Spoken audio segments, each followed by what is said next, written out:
Hello and welcome to 3.0 TV. This is Manoj Dara. So, at a time when the DeFi space is under broader concern, we are speaking to a company who is actually belong to this space. Let me introduce you to Joyce Nevis from Nevis. Hi. Welcome on 3.0 TV. Yeah, thank you. So as we are talking about this entire DeFi space, which is actually under trouble because of the obvious reasons which we are talking about, such as Celsius, and there are a lot of other concerns in this space. But you have come out with a unique token, and what this project is all about, Yeah. what this Nevis investment is all about. If you can just take us through. Yeah. So as we all know that the DeFi space is very new right now. It's hardly been 2 or 3 years that people are exploring this space. So I believe that it would take some time for it to conceptualize. So what we have come out here with is actually the Nevis token. So we are seeing in the market right now that there are many tokens, and most of these tokens don't have any end use at the end of the day. So it's just the buy and sell that takes the price upward or downwards. But here what we have done is that we have come out with a utility, which in a form of a staking platform, that is Nevis DeFi Bank.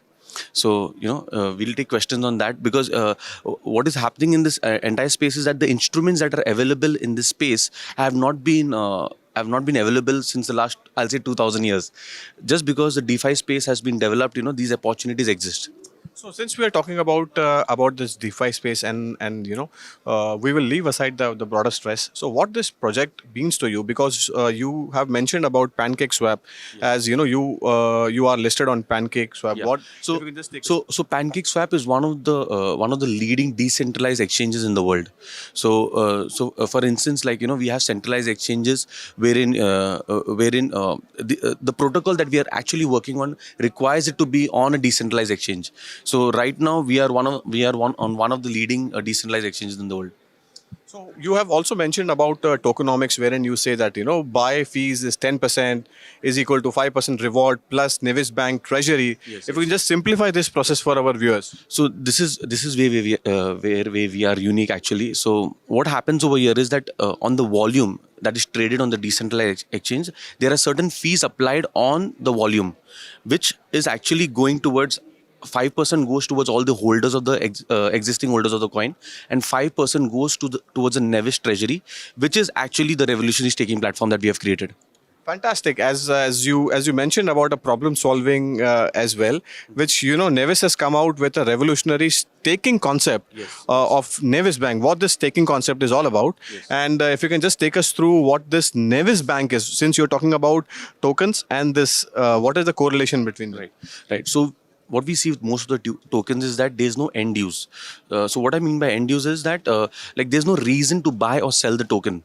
But over here, what we have done is that we have created this staking concept, wherein what happens is that the bank, the Nevis DeFi Bank, acts like a buyer of the token. So anyone who stakes there, for example, in this case, we are taking BUSD, which is a stable coin, the Binance dollar. So whenever anyone comes onto our platform, Nevis DeFi Bank, and stakes their BUSD, the bank takes the BUSD and is a buyer of the token. So what happens is that when they buy the token, they add it to the treasury. Eventually, the treasury has 2 to 3 sources of income. One is that for every bondholder that stakes their BUSD, there is a certain fee charged. Apart from that, the volume that is on the token, there's a certain 5% fee charge, which again goes to the treasury. So this way, the treasury is earning money through few sources, which makes it possible to pay out the bondholders. Fantastic. As you have mentioned about a unique Nevis token liquidity pool, Yes, yes. and the road ahead as well. So I can see this. You have mentioned 0.6% daily Yes. for 365 days. There was something which was announced by Celsius also. Yes, So how yes. different is that from, because in the rising market, APY of 18%, 20%, Yes. 22% is actually possible. Yes. But when the markets are down, how this equation works for you? Right. Is it similar with all the crypto lenders, Celsius, and the other ecosystem players? Right. So in this case, we are a closed coin. So what happens exactly is that when the bank buys the Nevis token, it stores it in its treasury itself. Now, when the coin is in the treasury, what happens is that the the bond holder is paid off in 365 days. So let's assume the reason we are calling this a bond is because it's a loan to the bank. So what? So in this case, the bank is taking a loan from the stakers, and it's paying it back in the form of an EMI over 365 days. So we are calling this as a 365-day smart contract. Fantastic. And which technology you are using for the Nevis Bank? So right now we are on the Binance Smart Chain. All right. Yeah. And you are since you are based out of Yeah. So we are licensed in Dubai, UAE for the moment. Yeah. what's happening in India? I mean, as far as the regulations concerns, you know.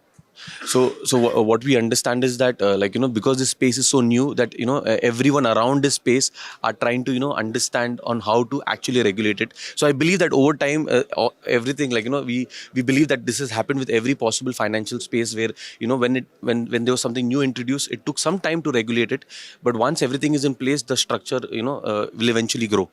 So, and one last question, as you know, since you're talking about a unique product, and how important is blockchain education for the viewers or for all those individuals who are new to this? How important is the education part of it? If you can just highlight that. So what we understand is that because the space is we have had people in the past who trust this space, and we have seen the type of returns that they have generated. So I believe that this space is still unexplored, and the opportunities that lie in this space, the instruments that are able to be created through this space is the game.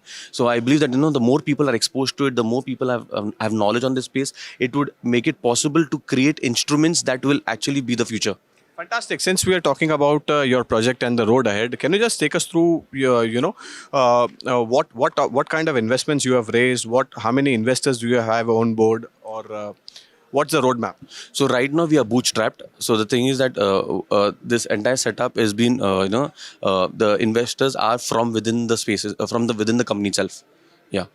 All right. So one last question before we let you go is there is something which is happening between Binance and WazirX. Yes. So if you can, how this situation looks like as far as the community is concerned, investor community is concerned. So if you can just offer your comment on that. So what is happening right now is that as a viewer, I believe that there are two worlds right now. One is we are seeing a centralized regulated world, and then we see a decentralized world wherein whatever steps are taken by both these setups is actually clashing with each other. So I believe that in this is a very good example. WazirX did. So, there were certain activities performed through WazirX which were not acceptable by the regulations in India, which caused this discrepancy. But I believe that because the space is so new and things are getting regulated over time, we would actually have a very clear understanding of how to go about it. All right, that's all there is in today's interaction. Thank you so much for joining, and we wish Nevis Bank all the best for your future endeavors. Thank you so much, and talking to 3.0 TV. Thanks a lot. Yeah, take care.